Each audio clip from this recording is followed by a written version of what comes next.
All right, everybody, welcome to Live from My Drum Room. Really, really special episode today with one of my biggest drum heroes, greatest influences, and truly one of the greatest drummers ever, who also happens to be one of my very dearest friends. And without any further ado, please give a warm welcome to legendary drummer, co-founder of Chicago, and Rock and Roll Hall of Fame inductee. My dear friend, the legendary Danny Seraphine, is here with me today. Good morning, Johnny. How you Hi, doing, brother? Danny. I'm doing great, buddy. I'm doing great. How are you, brother? I'm good.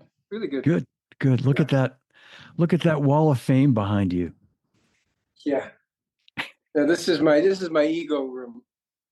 Yeah. And that's okay, Danny. That's okay. You've earned it, buddy. You've earned it. Well, I'm grateful. I'll tell you what. I'm very Yeah. grateful. Yeah. I just, we're going to get started in a second, but I just have to say the first time I ever came to your house in Westlake, this would have been around just going to talk about this anyway, but when we really started to work together when I was at DW and you made the move to DW drums in 1987, I remember going to your house in Westlake, delivering some drums, and it was like breathtaking to see all the gold and platinum records, both in your house and in your studio. You had like a studio separate from the house, if I remember Yeah. correctly. Yeah. Yeah, That was a great house. yeah. It was a great house, and anyway, I just remember just going, "Wow," and just being knocked out. But it makes sense because, come on, Chicago. I mean, one of the most celebrated and prolific, successful bands of all time. It Period. was it Full was a stop. great yeah, it was a great run, and they're still out there doing it. So Yeah, uh yeah. and they draw crowds, they draw big crowds, and they're doing very well. So Well, and it's great because the music, one of the things I'm really most proud of is how good the music still sounds today. yeah, Those yeah. records were really well made and well thought out. Not, just they're inspiring, and the music still stands up. So I'm very proud of that. I'm glad you said that because we're going to spend really most of the time we have today talking about those records and we I had you when I first started doing this in 2020 and I was still trying to figure out what I was doing and we didn't really get to play any of the music on that particular show. So now 4 years later, I'd really love to just do a deep dive into some of these songs and Oh, have you sure, whatever you talk want. about it. Yeah, Yeah, whatever you good. want. All right.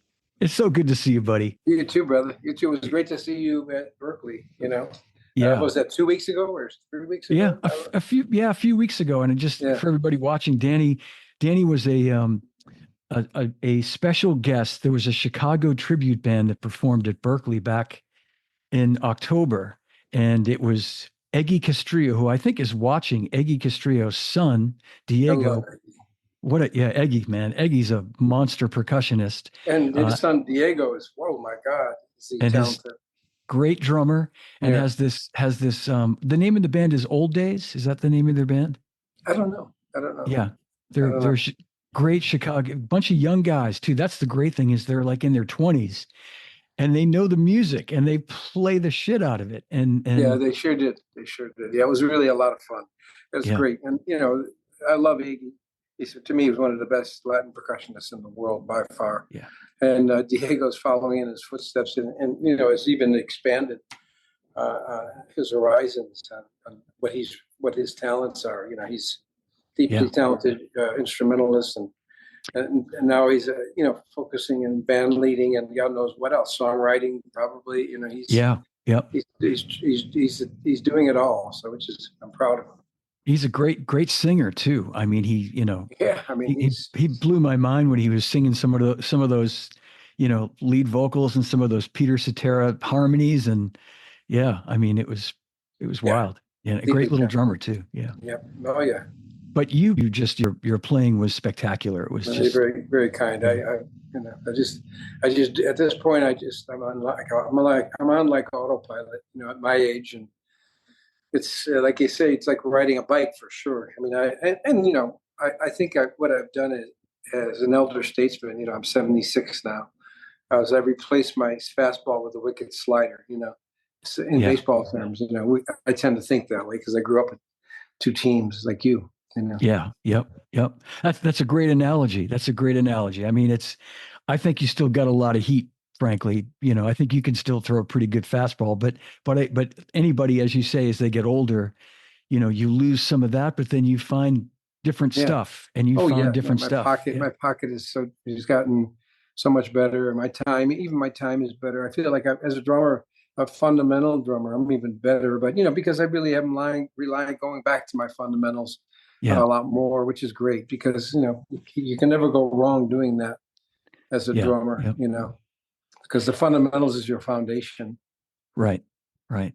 And talking about your fundamentals, I know you studied as a young drummer, um, and Buddy Rich was a big influence. Maybe your biggest when you were starting out, just kind of Well, as a well, Gene was my biggest. Gene was your biggest. Yeah. My first Gene Krupa was my first and biggest influence, and he really, I mean, I really almost learned to play to that Gene Krupa soundtrack, the Gene Krupa story Hmm. with Sal Mineo, but it was Gene playing. I believe it was Gene playing everything, but um, and I kind of to this day I went back and listened to I'm a Man solo, and there's a lot of Gene Krupa. I mean, there's Buddy too. Yeah. There's a lot Yeah. of Gene Krupa licks in that solo, and I'm kind of going, wow, I didn't even realize it, basically. But yeah, Buddy became my drum hero from, because, Buddy was an evolution of Gene, really. Yeah. And Buddy even told me that he was, I got to know Buddy really, really well. And we became very good friends, and it was a great honor, to be friends with your drum hero and someone like Buddy who could be so brutal with rock drummers. He was really a gentleman with me. Always treated me Yeah. with great respect, and we had a lot of great conversations. One in particular where we were talking about Gene, and I asked him. I said, "Did Gene influence you?" He said, "Yeah, Gene influenced me." He said, and Buddy told me that, and he said, Gene brought us out front. Gene's the guy who brought us out front, Yeah. and Yeah. but so then it was Elvin Jones and Tony Williams and Grady Tate. I loved Grady's playing. His concise. It's such great taste, and he wasn't a Hmm. chop master, but he had such a great feel. And Hal Blaine, of course. Yeah. Yeah.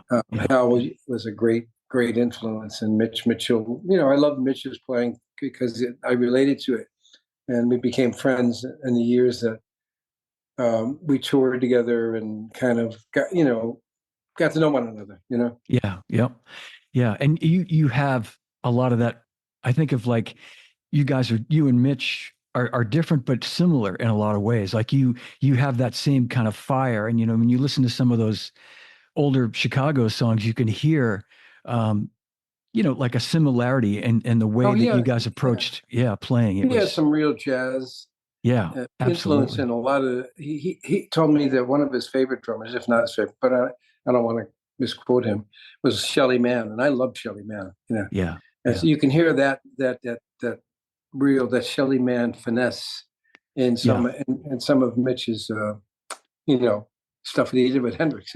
I mean, it was pretty amazing. Yeah, what he did with Hendrix, and considering the genre, and again, like we were both trying to sneak our licks into to rock and to whatever Yeah. we were doing. But that's what made it so unique and groundbreaking. Yeah.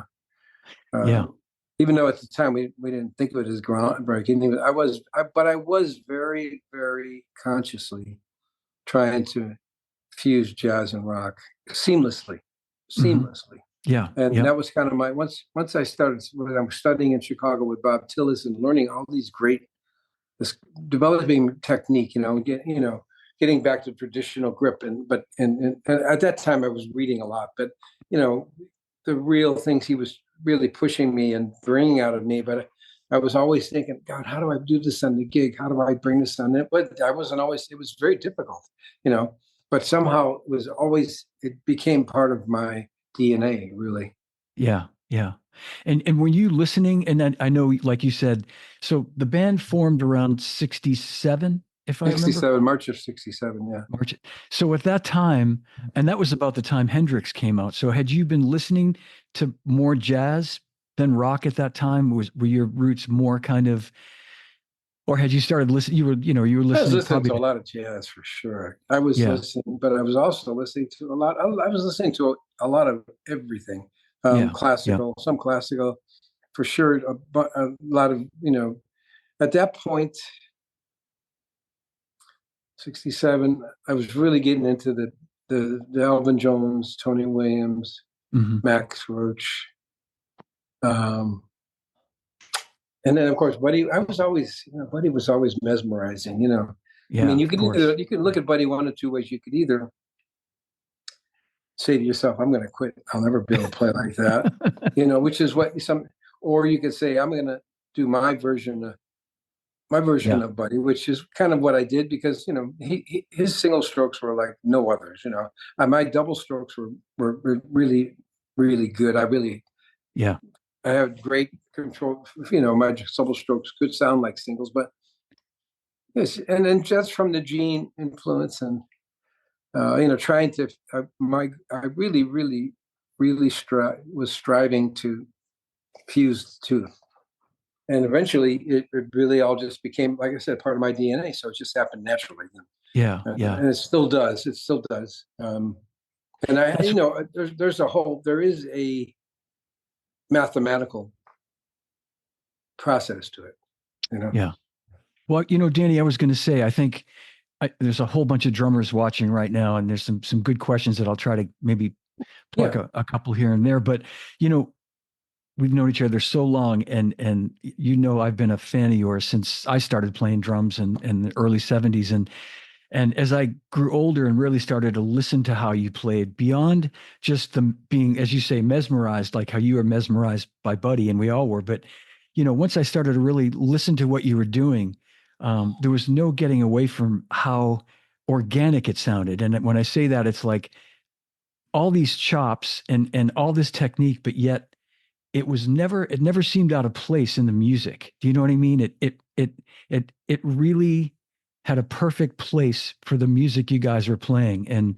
Um and that's why and my point to that is 50 something years later, you can listen to these songs and they don't sound the least bit dated, and that's why, like you say, they still get people to come out and see them and playing those songs because Yeah. they're It's timeless. Yeah. a wonderful songbook. And, I was really, really fortunate to be a part of one of the great bands of all time. There's no doubt about it. I mean, the original Chicago was a Yeah. force, was an absolute force. And you think about you break down the band, and you have the voice of Peter Cetera, which is generational, right? Yeah. And his Yeah. bass playing is also really he was a great bass player. Or he still is. I mean, I don't want to say was because he's still alive and Yeah. kicking. Yeah.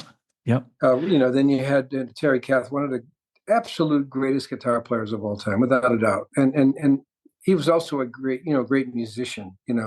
Wasn't Yeah. just Yeah. and then Robert Lamb, who he walked into the room with a satchel full of songs that he'd already written, some of which were on the early Chicago records. I mean, and a very tasteful, thoughtful keyboardist, not a Yeah. crazy chop. He had chops, but it was more, his chops were more here and Hmm. more compositional, and which made it even more, made it deeper. And then James Pankow, just my God, he invented a style of horn writing, literally invented. Yeah. Now he was Yeah. influenced by Stan Kenton and the big band, and you could hear it. And and then Walter Perzeder, a world class musician, world class musician. Um, he was being groomed for the Chicago Symphonies, the second chair, clarinet. I mean, that was his main axe, his clarinet, and you can hear it when he plays flute. And a wonderful flute player. Yeah. Yeah. And then Lee Loughnane, a really great trumpet player, trumpetist. I don't know what the right word is, but and studied, worked his tail off. I mean, we'd be on the road, and you could hear Lee doing scales, and I'm going, "What are you fucking crazy?" I mean, Lee would be doing scales like at 9 at night or 10 the day off. So Yeah. Yeah. the band was just a juggernaut. And then wherever I'm at, Yeah. I don't want to judge myself, and I don't really like to put myself on any kind of pedestal because I don't believe that's the right approach Well, to life. So, you know, I really appreciate any of the great things that people say about me. And um, do I agree with them? I don't know. It's hard to, how do you, Well, how do I you, can't, you can't disagree, Danny. When you listen to the songs, and I'm going to play a song in a second, and it's, you yeah. can't, there's no, I mean, you are as every, and I'm so glad you mentioned all the guys individually and their contributions musically and their songwriting, and then there's you, and then there's the drums, there's the center of it all, and I'm also glad I made a note of Peter Cetera's Peter listening to Peter's bass playing as I've been listening to these songs again and really listening closely, and I was he ever frustrated that he was such a great singer that people really didn't listen to how great his bass playing is, like I wondered that. Like, Well, no, I don't, no, okay. maybe during the times when maybe so much of the credit was going to Terry and I, he might have been, hey, that was, Yeah. because his bass playing is phenomenal. But Phenomenal. his Yeah. singing was always more important to him than his bass playing. At least to my knowledge. I mean, but he played. I mean, Peter was not when he was thrown into the first album, and some of that stuff was over his head, Yeah. and you could hear him striving, and he nailed it. I mean, and there's a thing about when you strive and you hit it, as opposed to when you strive and don't hit it. Hmm. But he really, if you listen to the playing, I mean, he's a great bass player. Really, I mean, there's Great bass player. Yeah. and underrated mainly because how good a singer he is. I mean, Yeah. Yeah. and he's a great songwriter too. I mean, he's in the Songwriters Hall of Fame, you know, and Yeah. as Robert and Jimmy are in the Songwriters Hall of Fame. So the depth of talent in that band was so undeniable. Yeah. And Yeah. I mean, as opposed to Blood, Sweat, and Tears, which is a great freaking band, great drummer. I love Bobby's playing. I love his playing on well, both albums, but the second one that Gercio did, which won Grammys, all kinds of Grammys. I Yeah. mean, it's absolutely flawless on Yeah. that record, conceptually. And they had a great band, but they didn't have the depth. They didn't, they had one singer, you know. They had Right. the instrumentalists were the level of their instrumentalists were really world class, but they didn't have the songwriters or the arrangement. They had a great arranger, Fred Halligan, but eventually they kind of had to give way to us because there was so much depth in the band, songwriting wise, singer wise. Instrumentally, we were probably on a par. We lean more rock, they lean more jazz. So in the early days, Yeah. Yeah. Well, uh, it's interesting you say that too, Danny. I was the songs. I was looking at this, and this is kind of almost by not so much deliberate, but pretty much most of the songs I want to play today. Hopefully, we'll get them all in. They're all within the first less than 10 years of the band's history. That's kind of like 1969 to, we'll get to them as we go, but and it proves your to point. I mean, 69 to 79, yeah. yeah, I mean, you guys put so many, first of all, you put so many records out, and then those records all had like a bunch of top 10 hits on each record. So that Yeah. within those 10 years, it's insane when you look at the number of charting successful songs. So like you say, I mean, nobody could touch you guys in those days. Nobody could touch you guys in terms of your output. It's Well, the versatility and the deep musicianship of the band is what set us apart. yeah, yeah. Because we All could right, well, play any style, any genre, and pull it up and pull it off. yeah, yeah. Let's play something from the first record. And this is a song you told me recently that this song um, was a tribute to Hal Blaine, an homage to Hal Blaine. And I never really put that together. Oh Uh, yeah, without a I- doubt. Yeah. We're talking yeah, about beginnings, right? talking about beginnings. Yeah, Yes. there's some. I mean, the especially in the head of the song, when it goes on later. But yeah, Yeah. Hal's fingerprints are all over it. Well, once you told me that, I thought to myself, of course it is, but I just didn't put it together because Yeah, but it's the concert toms. I'm going to yeah. talk after the song. We'll talk about your drums too, what you were using in those early records. And but let's listen to this song. And I know that's probably what, besides seeing you, what everybody's here to listen to. And this is beginnings from Chicago's first record, of course, the legendary Danny Seraphine on drums.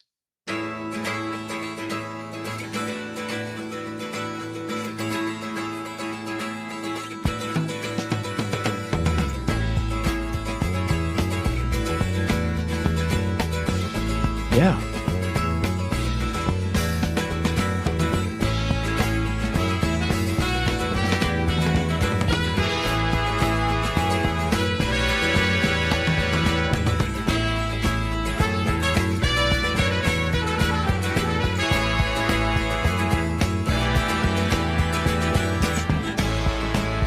I'm with you.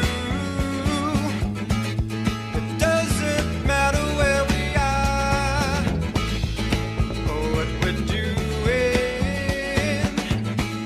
I'm with you, that's all that matters. Time passes much too quickly when we're together laughing. I wish Oh, I hell. could sing it to Yeah. you. Oh no, I wish I This could one right sing The here. bass it part to is you. bass part is very Larry Knuckle. Yeah. Yeah. You know, I forget who's the bass player in that record deal. Carol Kay. Carol Kay. No. Yep. Yeah, but also there was another one, Larry Knuckle. Yeah. Mostly I'm silent. Silent. La, la, la, la. Never think of the right words to say when I kiss you. I feel 1,000 different feelings, color of chills all over my body.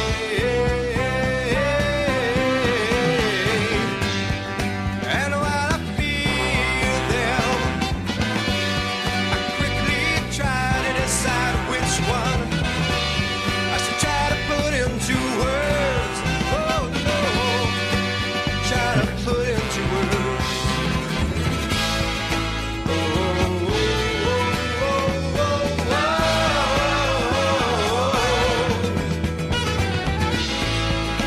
oh.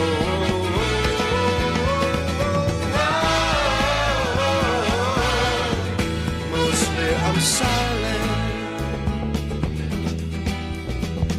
Silent. La la la la la la la la la la la la la la. Silent.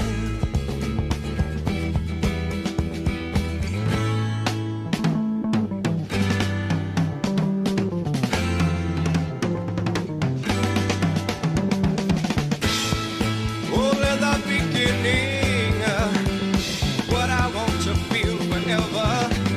Yeah. Oh, oh, oh. Yes, only the beginning of what I want to feel forever. Only the beginning. Oh, they're just a start. Yeah, I got to get you in my life, mama. Got to get you next to me. Yeah, all in the beginning. Oh, they're just a start.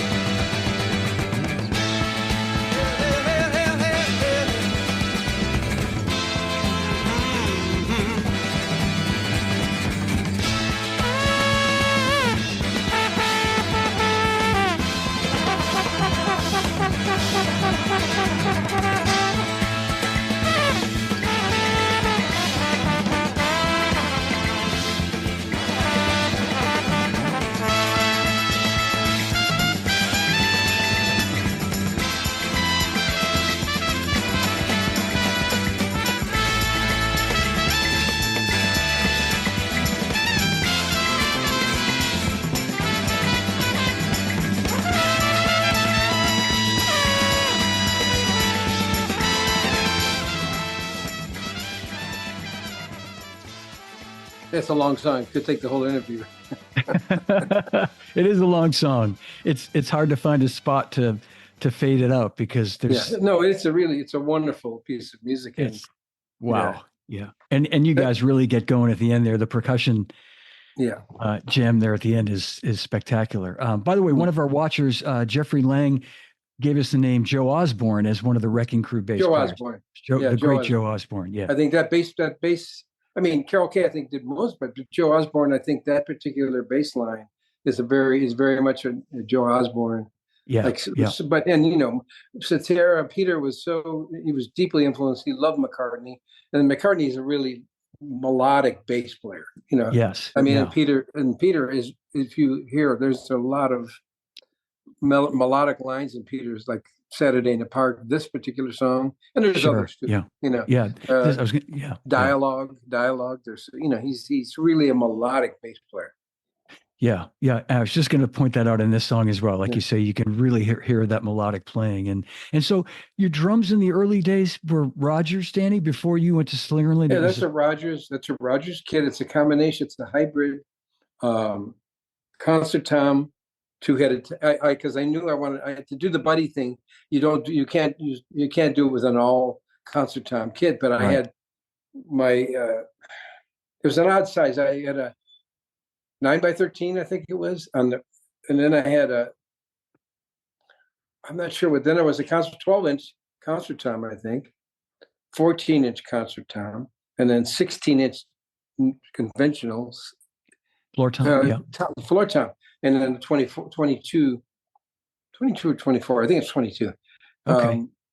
But it was a great kit. I love that kit. Yeah. And Rogers Dynasonic snare drum, which DW made their new version of it, which is a wonderful drum too. I mean, I think it's called, I don't know what's the DW version called, True Sonic or something. It's really cool. Yeah. But one quick note, I got to say, when we were recording that song, our producer, first of all, the care to the drum sound, that Jim Guercio, and an engineer, it took many hours in those days, for some reason, to get because they were recorded in stereo. It was one of the first time that true stereo drums, true stereo, and so he was in the booth while we were recording that. He's in the booth standing up going, play. I mean, so I'm looking, okay, I'm playing, like I'm trying not to step on the vocal, and sometimes I do something, most times I'm really I'm just using my instincts to stay away from, but he's literally, especially during the vamp section, he was actually standing up doing, looking at me going, yeah, play more. And I'm going, that's unusual for a producer to tell a drummer to play more, but that was that was a really, and I was loving it. Sure, I'll play more. Okay. Wow. And so were the drums mic'd like a mic per, like, what you'd expect? Yeah, it was a mic per drum. It's crazy amount of microphones. And, it was Fred Catero was the engineer.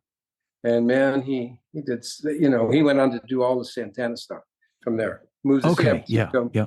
I think Bill Graham moved him to San Francisco just to do the Santana album.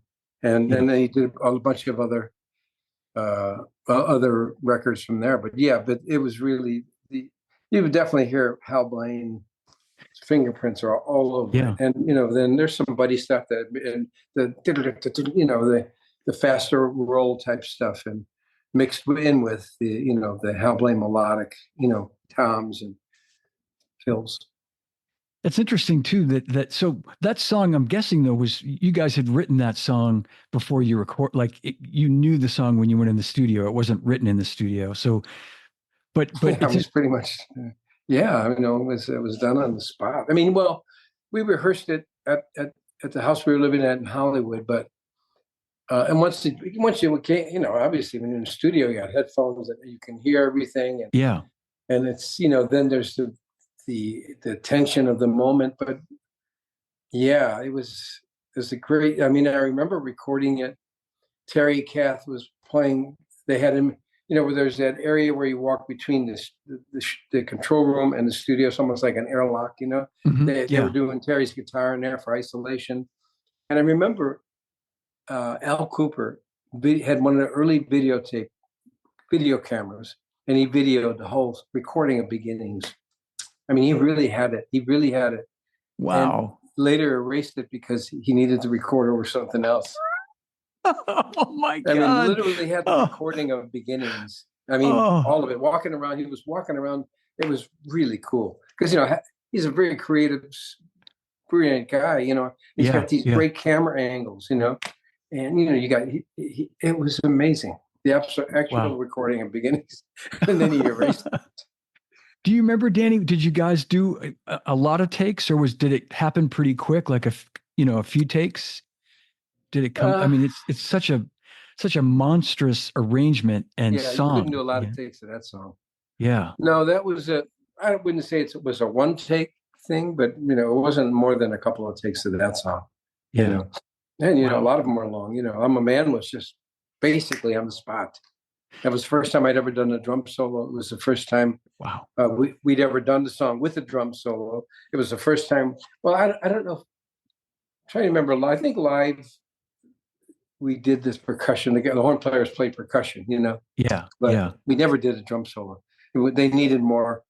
We had decided, not decided, but our producer, Jim Gersio, wanted to do a double album, because the songs were so long that there was just to get more of our songs on the record, we needed a double album. So we decided that we needed to stretch some things. Like I'm a Man, we needed more songs. And hey, you guys do a good version of I'm a Man. Why don't you do it? And then we talked about that. Hey, Danny, you want to do a drum solo?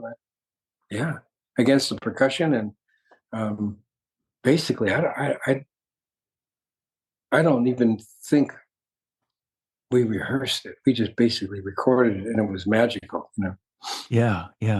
Well, we'll try to get to that before we wrap up. I didn't have it in my, there's so many songs, it's not important. I mean, I'm just talking about it, I just have to tell you though, speaking of great drummers, the great Jeff Hamilton is watching, and he just texted me, and now he's just commented on the stream saying, "This is great. I feel like I'm back in high school." Yeah, and, he's a monster. Jeff what Hamilton. A beautiful drum. What a amazing musician, drummer, and send him my love to you, brother. Yeah. And for me too, Jeff. A brush player, big band, plays it all, man. He's so monster. Yeah. Oh yeah. He is. And a funny man too, boy, a great guy to hang out with and have a glass of vino, because he's he's great. We love us him. Drummers are a different breed, and I think we finally are appreciated for our not only our contributions, but musically, but culturally, what we bring. Yeah, that's right, exactly. Well, Danny, I'm going to play another song from the same record. And this is purely because I love this song so much, but I just think you have such a great part. I mean, they all have great parts, but this is questions 67 and 68. And the intro, I think I told you when I saw you a couple of weeks ago and we had dinner in Boston, this was one of the first sort of syncopated things that I learned as a drummer. I remember like copying that lick and learning it, and then I played it on every song I could. I'd try to. It's so simple. It's so simple. I know, but it's so great. It's so great. All right. Well, this is question 67 and 68, and I think I made a couple of notes about this too. Yeah, I made it a note. The tom fills, I think, are just so tasty and so perfect for the song, and the way you accent. It's such the fills are such great accents to, the creation of the song. So I'm going to play this right now. Here it comes.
This double time part right here too.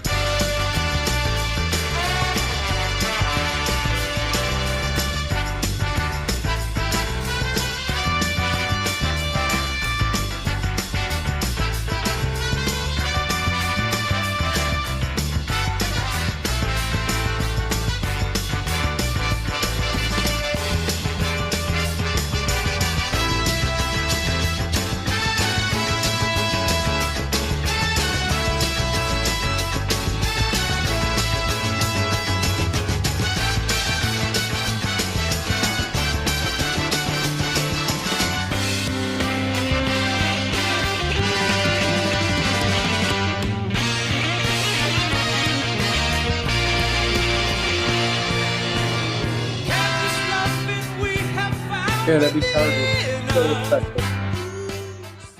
Sorry, Danny. That retard, going back into the first verse and back into that verse is so effective. Yeah. It's so effective. Yeah, I know. It's one of those just things a small little 2-beat retard like that. It's just and going right back to time. Yeah. It It's would have been all hard to do that with a click. I'll tell you that. impossible. Yeah, well, you have to program to click the retard, and that always sounds like good. Yeah. Well, that's real natural. Right. Because the click would have to retard like in perfect, Yeah, and that can't be that has to be that natural organic feel. Yeah, well, that was that music. Some of it. Today when I play, I play against the original tracks. Some of it is, without a click, it's that moving click. It's hard to stay with because some of I wasn't thinking about rushing or dragging. It really wasn't a consideration. We were just thinking about excitement, feel, and energy, and obviously that changed in the '80s. And I made a note, Danny, for that exact comment that you said. Just the music breathes, the songs breathe the way it's supposed to anyway. But that is how music was made back then. That you weren't thinking about. Nothing to me ever sounded like it sped up to the point or slowed down to the point where it was even that noticeable. It's like you say, you playing to it now.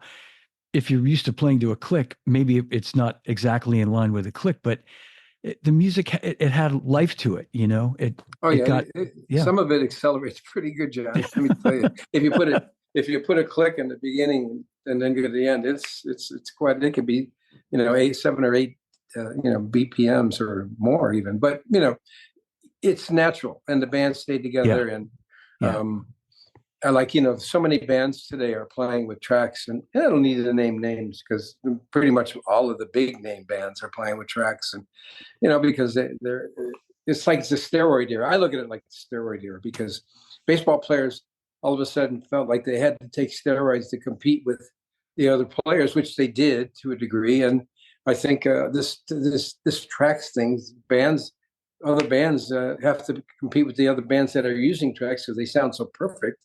But you lose so much of the live feel, but you do gain fidelity and great sounding vocals and horns. But I don't like it. I hate tracks. It's But that's just me. I'm old. I'm a dinosaur. So I don't really have to change. No, you don't.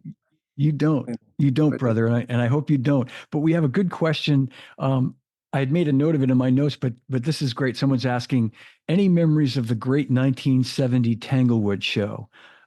That's considered, that's a great show. It holds up. It was just kind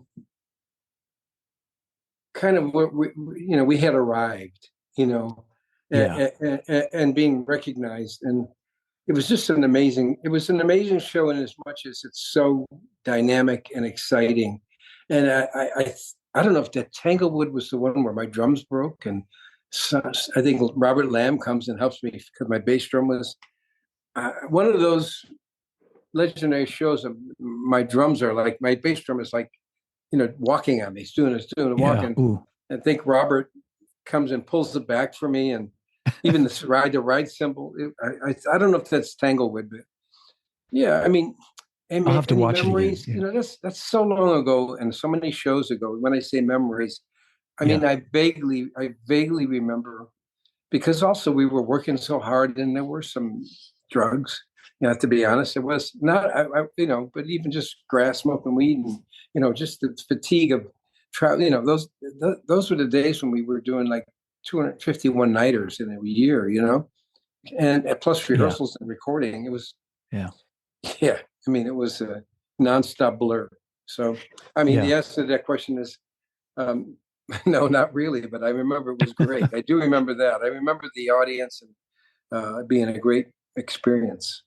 I've watched it a few times, and I was going to try to download some of the video, and I'm concerned. I hopefully everybody watching this live, you're getting to hear all this great music. Hopefully, when I put this up on YouTube to live forever, it's gonna pass the copyright police test, because I've run into that sometimes with using some of this music. But in any case, my point is that I had a block the other day with my new cachet with a video I played, so I thought maybe that might red flag if I put a video in here. So that's why I didn't grab any of that Tanglewood. But I was just going to say, having watched that a few times, my takeaway from that, Danny, is you guys were just red hot. I mean, you could tell you were playing 250 shows a year, because that's how the band sounds. You guys are like, you're in that zone of, what Peter's going to play. Peter knows what you're going to play.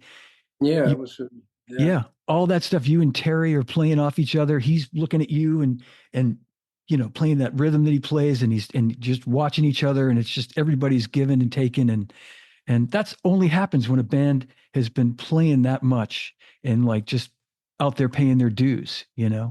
It was a great era of the band. I mean, obviously the very front end when we were really confident and things were really taking off.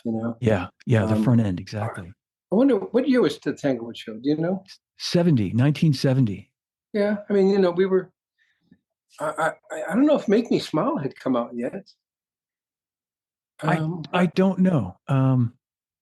Maybe not quite. wonder what year "Make Me Smile" came out. Let's take a look. I can tell you too. I've got let's see, let's see, let's see, let's see. Let's see, you can find it faster. Yeah,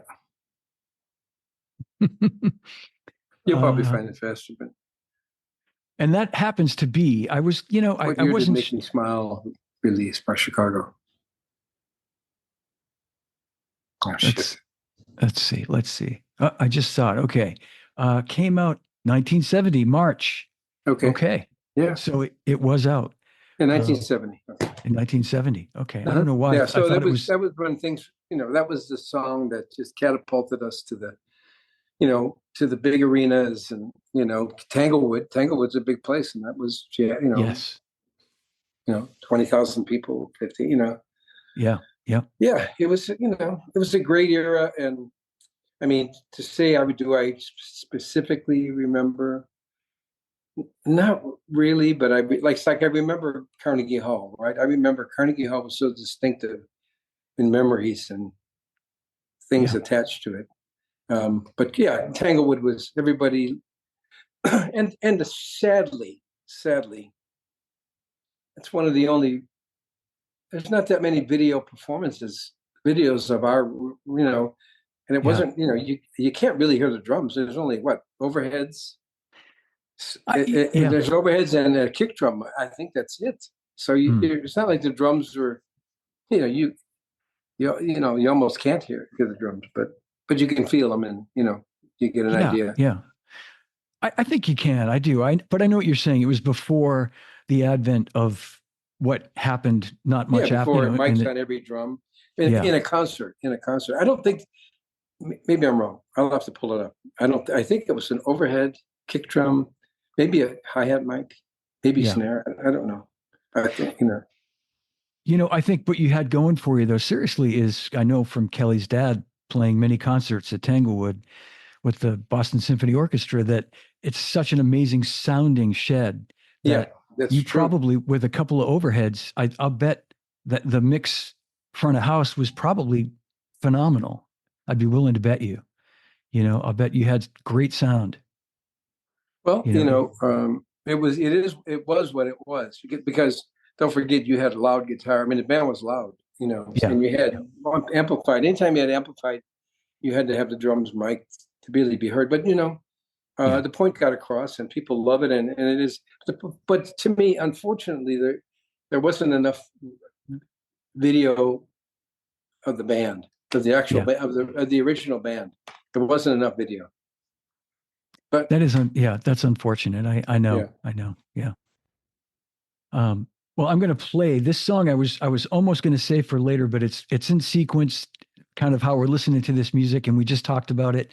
It's "Make Me Smile," and I would say maybe you'd agree that if the band had a signature song, this would be it, or certainly one of them anyway. I mean, it's it's definitely my signature song. it's your signature song. Yeah, I guess because 25. I have Yeah. my 4 bars of fame, in it. But it was, I remember when we worked the song up, and they said, okay, we want to need a 4 bar drum fill.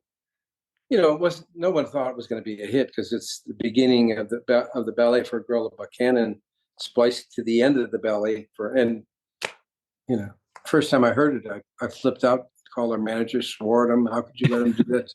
And then I mean, I don't really want to say it on the air. I mean, probably I can, but I don't want to. I just called him the nastiest things you could think of from Chicago Street Talk. And he said, Danny, it's being played by 80% of the AM stations in the country. I went, oh. And I go buy a Mercedes tomorrow? And he said, yes. Oh man. And I've been driving Mercedes ever since. So even if I can't afford them, I buy them. Yeah. Oh man, that's such a great story. I know, but yeah. I mean, and was it Jim Guercio that like produced the song that way, that edited, or was it the record company? Like who had Clive Davis. Clive Davis edited. Okay. But his edit wasn't, I don't think his edit was, Guercio heard the edit and went and cleaned it up. But it was amazing how it spliced tempo-wise, tempo-wise, how the beginning, that's one song where I kind of, I got lucky and hit, Wow. but those guys, those amazing engineers were so, man, that was a razor blade, man, on tape. I know. It's unbelievable. No, just what you just said though, that the tempos lined up the way they do, because, who knew that in 1970? I mean, I found that out many, many years later, that when I guess when I bought the album and I heard the full, the entire version of the song, and then learned that it was it was a radio version, basically, right? That was the single version was kind of what became the hit, and an incredible, piece of music that kind of had its own new life to it. Yeah, I remember I was in New York. We recorded it in New York at CBS Studios, and I was at Pro Drum Shop, and Frank Ippolito, right? Yeah, really legend. He's pointed me. He said, "Hey, you check out this." It was a piccolo snare, right? And wow. I don't remember what brand it was. It wasn't a Slingerland, because I was playing Slingerlands at the time, but I think it was Gretsch. No, it wasn't Gretsch. Yeah, who would have made a piccolo? Maybe Ludwig. I mean, it wasn't Ludwig either. It might have been Rogers. It might have been Rogers. I don't know if Rogers was still there. I think there was, and I brought it to the studio. We tuned it. God, it sounds so. This day, it sounds so cool. And that's what's on that record. Yeah, I remember Guercio. Yeah, we'll hear it. I'm talking too much. No, you're not. No, that's what we're going to hear. And I'm glad you mentioned that. So by that time, the second record, or maybe that's even the third, but by that record, you had switched to Slingerland. That's the second album. It's the second album. And that's when you got hooked up with Slingerland and became. No, actually, you're right. I wasn't playing Slingerland on that record. That's still Rogers. But the snare drum was a piccolo snare that I just bought and went right to the studio at Polito's place. Yeah, that's great, Arlo. Here it comes, man. This is one that always, I gotta say, it makes me smile. Danny Seraphine on drums.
little tambourine there, huh? Yeah, great tambourine right there. Yeah. I think that's Lamb.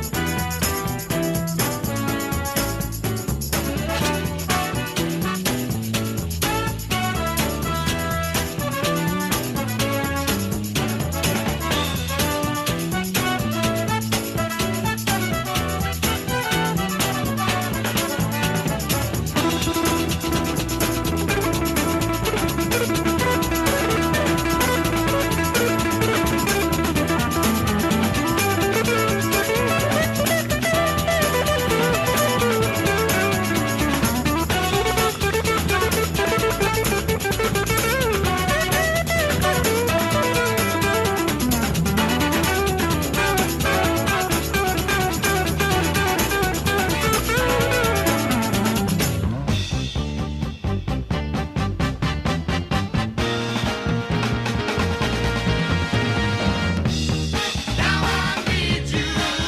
Oh, yeah. More than ever. Oh, yeah.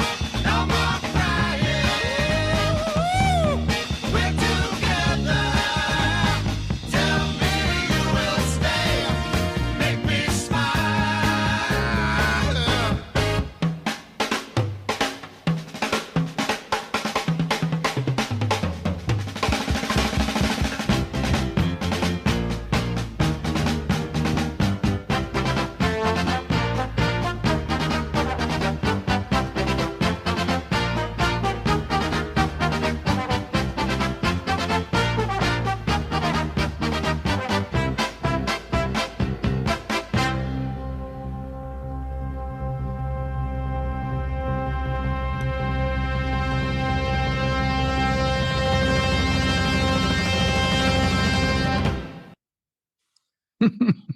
Yeah, it's very musical, very very musical, and that drum thing at the end, it's pure Buddy and Gene and some of me, you know.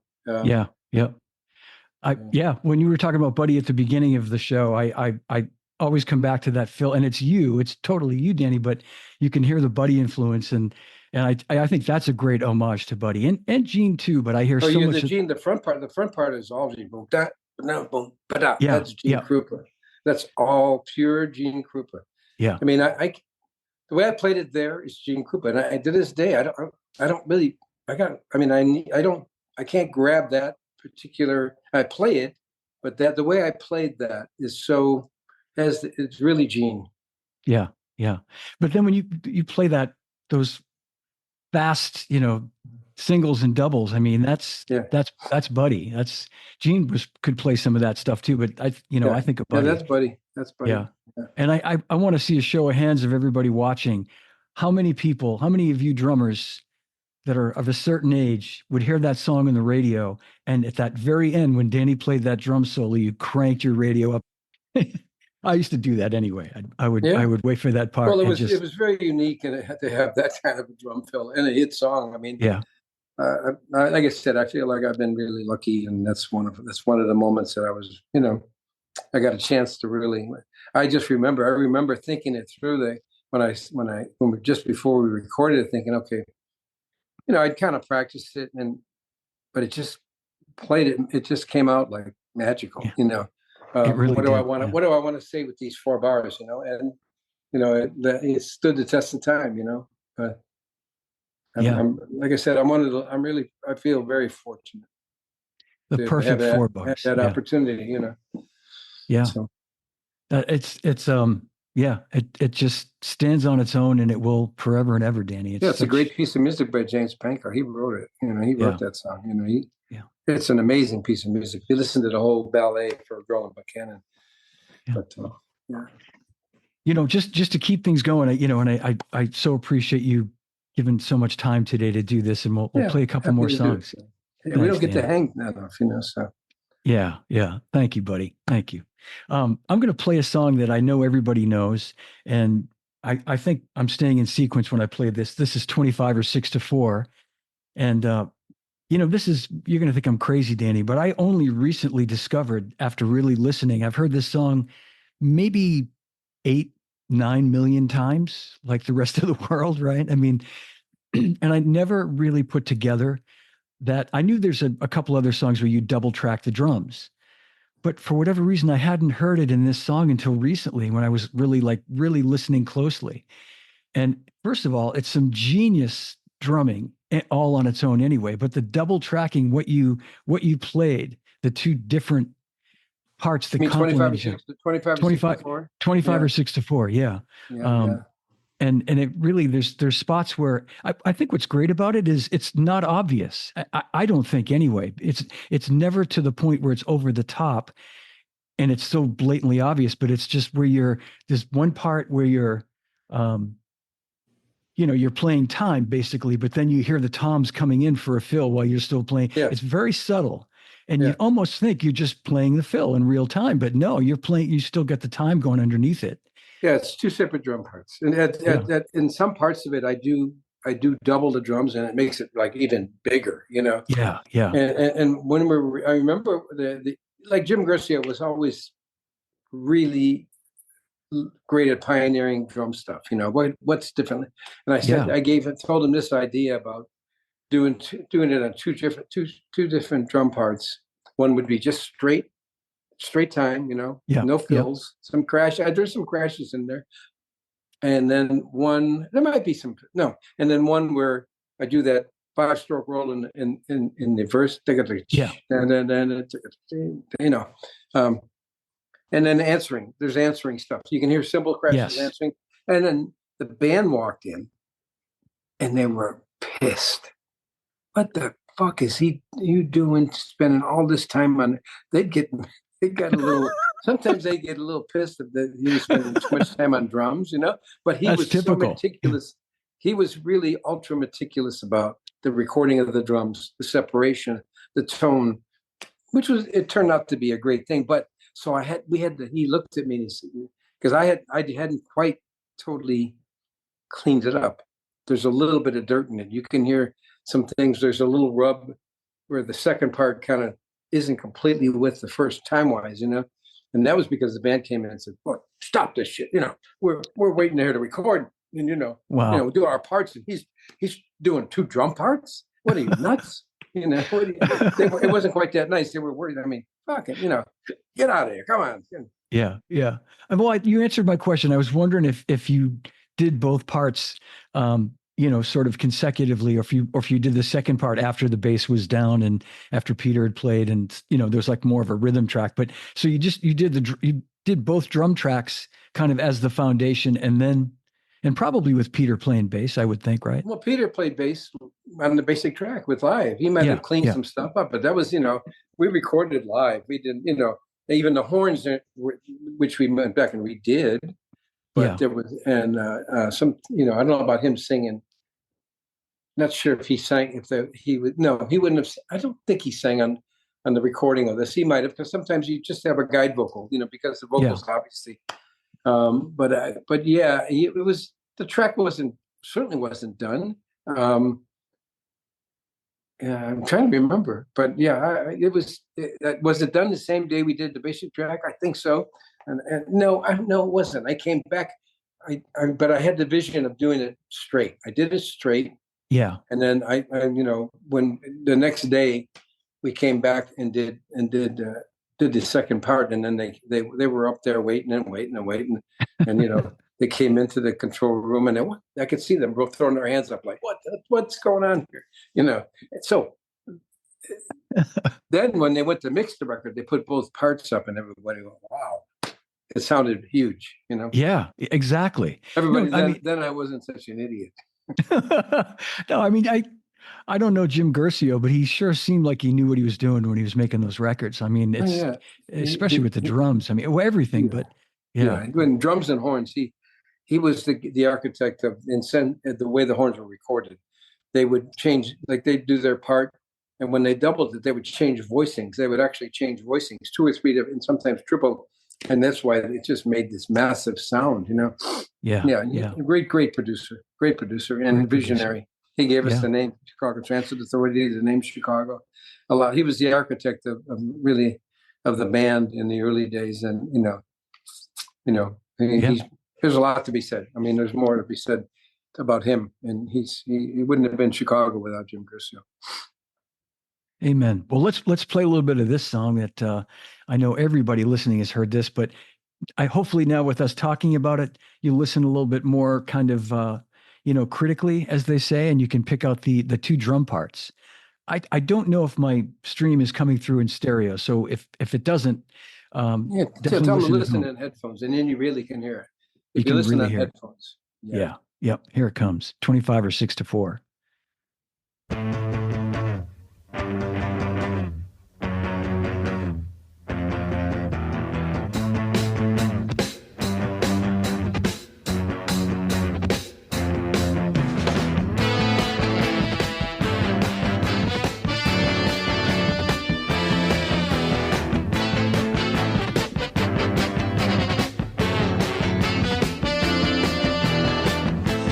Waiting for the break of day, Yeah.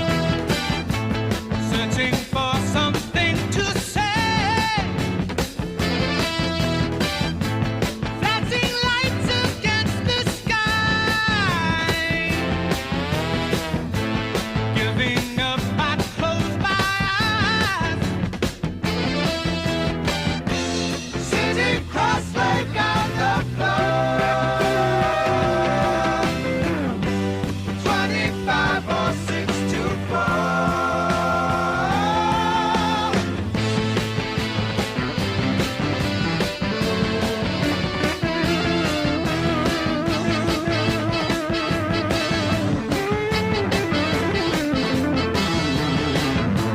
Staring blindly into space,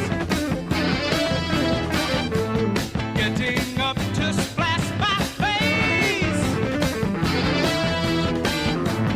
wanting just to stay away, wondering how much I can take. Should I try to do some more? 25 or 6-4.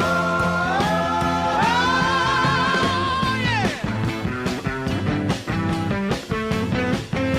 It's the second part. Yeah. I'm on the bell. Playing I hi-hat. had. Yeah. Underneath and the ride cymbal. Yeah. Yep. I'm playing two full parts. Full. Rhythm drum too.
I'm on the bell.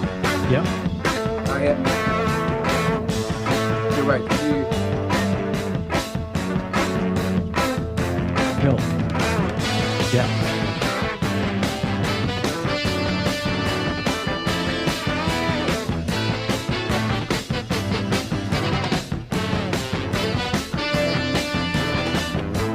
Feeling like I ought to sleep. Spinning room is sinking deep. Yeah. Yeah. Those spots that you just pointed out, those are where people can listen and really hear it. Yeah, but if you it's wear headphones, that's how you can really hear it's two parts. And then you can also hear where there's a little bit of rub, but that's where I wasn't, had I had been able to do another pass or two, I would have cleaned all that up. But Yeah. the kind of nuts, in today's music, there is a problem where I think perfect gets in the way of great, sometimes. Yeah. Yeah. They don't need to be perfect. I agree. I don't notice those parts the way you do, Danny. And I suppose you being the guy that did it, you're more critical and you really Yeah. hear it. But I think you know what, I listen really critically to everything you do, but I don't, I think it's pretty seamless the way you did that. It was pretty amazing for, It's fun. It's a great, the energy it adds, the colors that it adds, really effective. You know? yeah. Yep. Jeffrey Lang, who's watching, I think if I'm not mistaken, he's from Montreal, pointed out that you're playing eighth notes on the bass drum throughout the verses and the guitar solo. And I wanted to point out in many of the songs you play, you're playing some really intricate bass drum parts with one bass drum, obviously. Yeah. We're going to play Old Days in a few minutes. And to me, Oh, yeah, I got it. that's a killer. That is just a ridiculous part that you play throughout the whole I song. can't do it anymore. I can't. I've tried it. Yeah. And the other thing too that you know I listen to this stuff. I'm such a geek, and I noticed this. You know, I think we might have even talked about it in the past, but I want to point out to people listening to Old Days that there's a part you play during I think it's probably the B verse of the first verse, a hi-hat part where you do this accent, and I think the lyric is funny places or something. You're playing this like, do you know the part I'm talking about? I think you only play it in that one verse. I have to And hear it. Yeah, I'd love to hear okay. it. I'm interested to hear it, to be honest. Yeah, it's so great. I'll play that now. That was not the next song in order, but I'm going to play it right now because it's a good segue when we're talking about your incredible bass drum work. So everybody check out Danny's footwork in Old Days, and another one of my favorites and another great drum intro. Here it comes.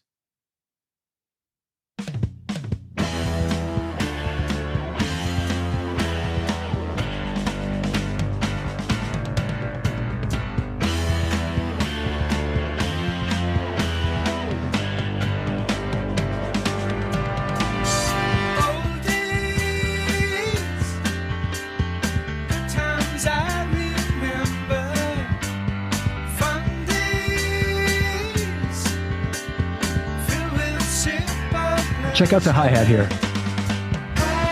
driving movies, comic books and movies. How did it do that? Baseball cards and birthdays take me back to the world gone away. Memories seem like yesterday.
I couldn't fade that one out, Danny, because there were too many incredible fills you're playing as the song fades, and I couldn't shorten the song. It was too there was Well, too thank much you. good stuff.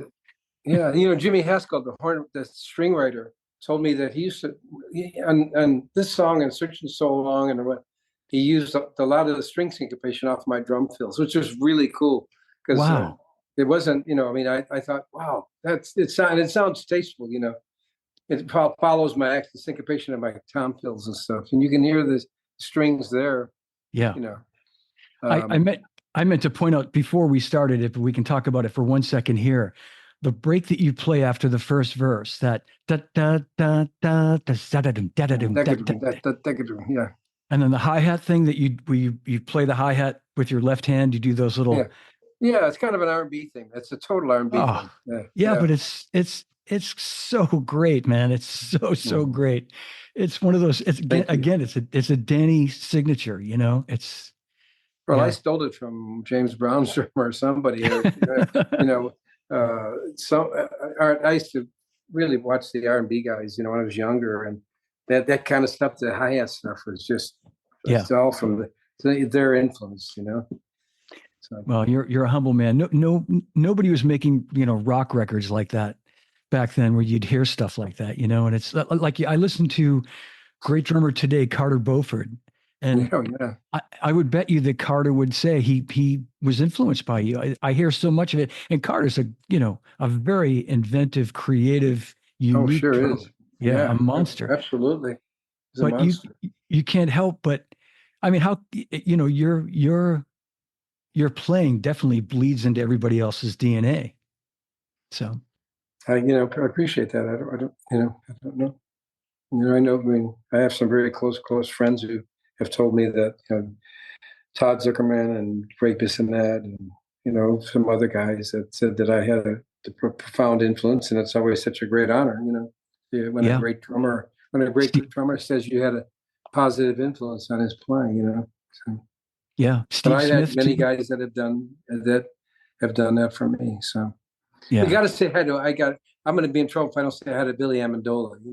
He's yeah. he's my Dago buddy from New York. You know what? I have not been in New York since the pandemic. Can you believe that? I I have don't not think been in. I haven't either, Danny. It's Believe it or not. crazy. I mean, Yeah, I'm I was 3 hours telling you, away. I haven't played in New York City since the pandemic. Boston. Fortunately, I just got to play Boston. Yeah, But really, we play mostly out west and Midwest, and some international stuff. I'm going to play Mexico City the 15th. yeah, that's great. Yeah, I November. definitely, yeah. And when I put the show notes up there, I'll put your website and your how people can reach you for Okay. if they want to have you come and be a guest appearance, do a guest Yeah. appearance, guest performance. Talk about that. We'll play a little bit more, and I don't know if it came through, but I want to point out also that Steve Smith has on many occasions listed you as a huge influence, one of his greatest influences. Yeah, So me too. He's an influencer. He's an amazing technician, drummer, person. yeah, He's such a giving. He just shares his knowledge so beautifully with everybody that he's really up the standard of drumming. So many great, like Dave Weckl and Steve and yeah, yeah, Thomas Lang and Jeff Hamilton. sure, Those are yeah, guys that are carrying the torch and have raised the standard, the bar. And there's many other guys. I mean, the state of the art of drumming has never been better, really, in my opinion. There's so many. Dennis Chambers is, and I can go on and on and on and on, and yeah, all of yeah. them great. And I and know. it's just it's a byproduct of. I kind of have this philosophy, and I don't know if it's right or wrong. Like when the drum machine came into vogue and almost put us out of, almost made us extinct for a minute. It really did. Hmm. We kind of banded together and galvanized. It really galvanized the community, and there was no more of this. Well, these are my licks. Hey, these are my licks. You're going to play them your way anyway. So, Yeah, there's the drumming community is the most giving and sharing it, and hopefully other, it's something to be learned from the sharing of the sharing of the spotlight and of knowledge with the drumming community, and it's why it's so healthy, and to I this agree. day, yeah. Yeah. It's like you say, Danny, it's like no other. It's a Yeah. brotherhood. It's yeah. And when you see guys like Jeff Hamilton watching and another great drummer named David Lovering, who played in the band The Pixies, Oh wow. really popular band, he might still be watching, but he was watching. And yeah, I mean, and you're Danny Seraphine. Let's not lose sight of that. Come on, I mean, Yeah. I you don't. are such a hero to all of us, everybody. Yeah, absolutely. Well, I'm going to play one more song because we're going on a long stretch here, and this is a song that it's so funny. I mean, we're literally 5 or so years into the the discography of Chicago, and we could go another 3 or 4 hours and still not cover all the songs. But I'm going to play "Feeling Stronger Every Day," and That's two drum kits too, by the way. yeah, yes, At exactly. the end is two. I doubled the drums. It gets it gets pretty intense, a lot of power, but it really does get stronger and stronger and stronger. It does. It does. Yeah, I Yeah. dropped. Once I did the 25 thing, I did it on a few other songs. Yeah. And this you pointed out to me over dinner one time. I think at that Italian restaurant in Brentwood we used to go to, Peppino. Paponis. And I remember us talking about this. Man, that was what a restaurant. That was a great place. Old school Italian restaurant in LA. Yeah. Don't find many of those. It was good. But I remember you telling me that, and I think I listened to it the next day, like going for a run, and I'm like, how did I not catch that before? But sure enough, you can really hear the two drum kits are separated. You can really hear them. And but what I love about this song, amongst many other things, your cymbal sound, your entire drum sound is mixed so beautifully. But your cymbals, and this is a true story, Danny. When I was still at Zildjian, and we were redesigning the A series in 2012.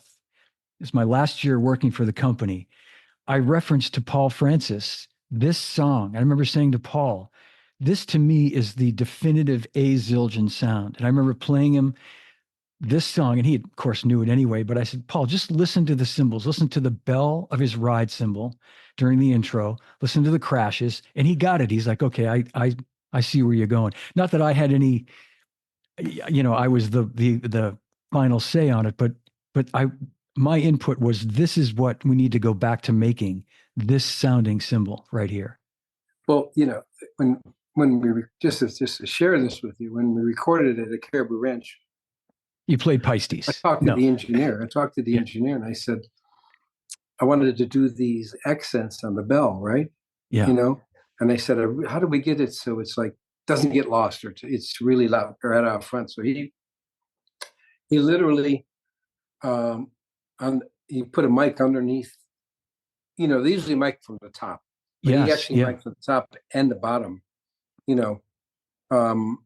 I don't think I play any ride because it would have been too crazy. Yes, but right. Being, it's the bell. accents, yeah. Were really set, really, and then there's a lot of, and it's a very limited, as toms are really limited to where there's a real distinctive.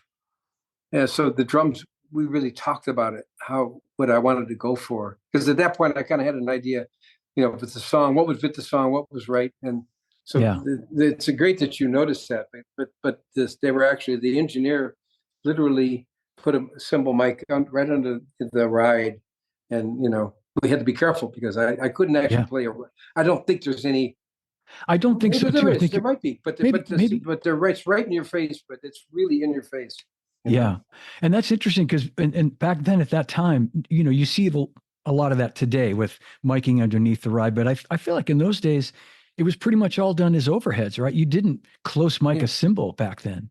No. I mean, and people are doing it now, but yeah. Yeah, that's great to know that. That's great to know. And the sound of the crashes, this, as you say, the separation of the tom-toms, the sound of the toms, the hi-hats are really crisp, really, when I say bright, not to the point of them being harsh, but just bright and clean. Just under the harsh threshold. Yeah. Yes. Yeah. Well, but that was done with limiters too, the limiting, which was a real English approach. The English records, they really limited the drums and cymbals, and you have to be careful but there's a point where it's beautiful, you know. Yeah. Yeah. Well, this I think you captured the sound beautifully on this song, and again, it's a drum sound. This is recorded, I think, in 1973. I think I made a note. So 50 Is it plus. 73? I think so. I think that's what I think I It's looked this Caribou up. Ranch. It's Caribou Ranch. While you're doing this, because I'm just curious. I think it was. I'm saying it was. I think it was later. You But do? You think it was later? Okay. But let's talk about it. Let's after play it. We'll talk about it. Yeah. But these would have been Slingerland at this point, regardless, right? You Yes, think they were Slingerland. This at this point, and these are still some concert toms and some double-headed toms. All concerts. All concert toms at this point. Yep. Yeah. Okay. All right. I remember that you did have an all concert tom. Okay. Well, here's Feeling Stronger Every Day. And everybody just check out the sound of the cymbals, check out the sound of everything, but really, really give close listen. You're right. And then 1973. 73. Okay. So Yeah. 51 years. And I'll also point out, everybody, as Danny said at the beginning of this, that it's double tracked again, 2 drums, and In the back. at the end of it. Yeah. At the end of it, you can hear the 2, and it really gets powerful at that point with the 2 drum tracks in there. So here it comes.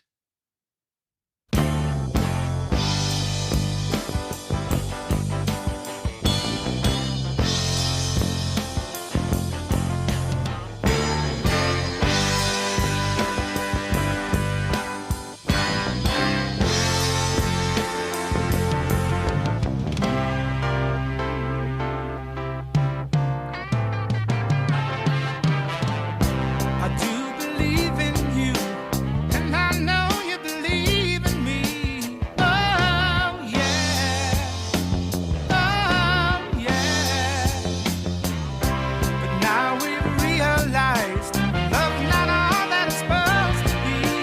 Oh yeah, oh yeah. Knowing that you would have wanted it this way. I do believe I'm feeling stronger every day. I know we really tried. Together we had love inside. Oh yeah, oh yeah. So now the time has come for both of us to live on the run.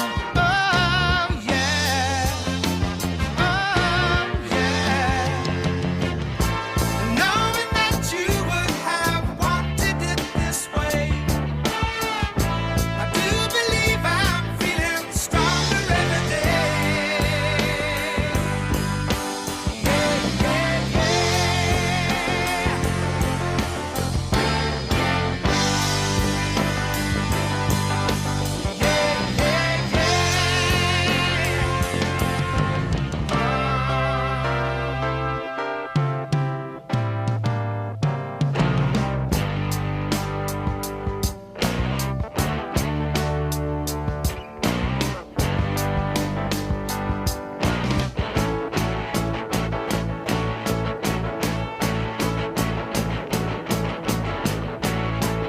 After what you meant to me, ooh baby, now I can make it easily.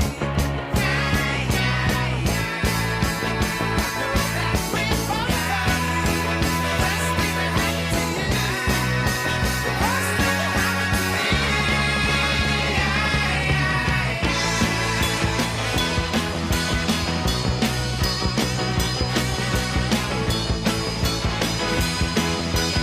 Keep going. Yeah. Both on the belt.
Yeah. And there's that trademark eighth note bass drum part too that you, Oh yeah. Eighth yeah, notes. yeah. I mean, I it's so, still pound those eighth notes. I mean, it's yeah, just the foundation of rock, yeah. and you can syncopate them with accenting.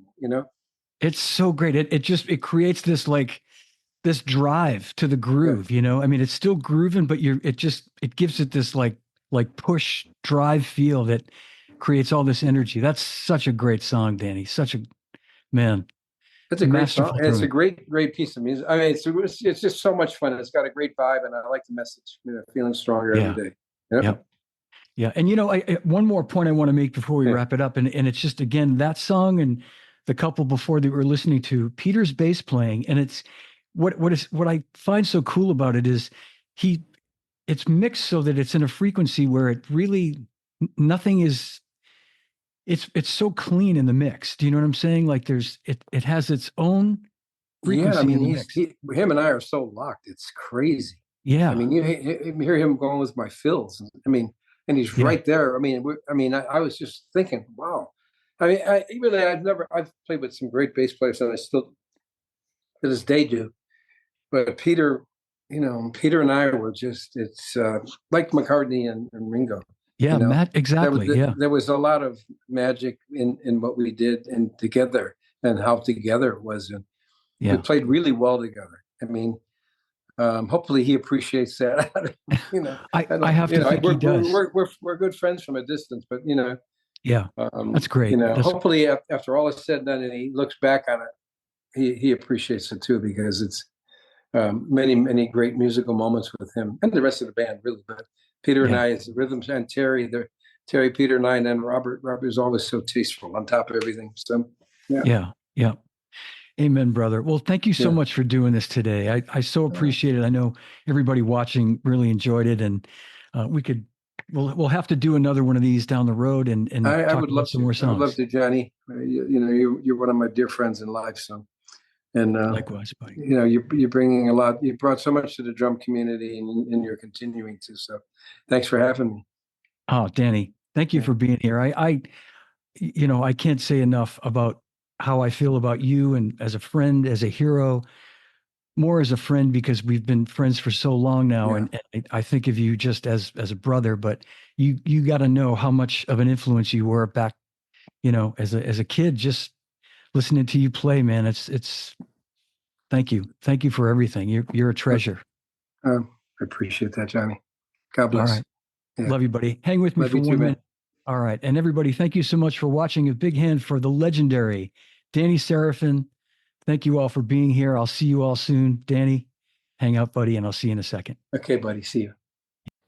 All right. Well, that's my show. If you enjoyed it, give it a like, leave me a comment, and don't forget to subscribe to my YouTube channel. And remember, all podcasts are available on all the podcast platforms.